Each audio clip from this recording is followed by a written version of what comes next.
பேசிட வேணாம் உன் கண்ணே பேசுதடி கொஞ்சமாக பார்த்தா மழை சாரல் வீசுதடி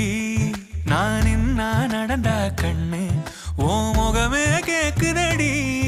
அடி தொலைவில் இருந்தாதானே பெருங்காதல் கூடுதடி தூரமே தூரமாய் போகும் நேரம் கொஞ்சி பேசிட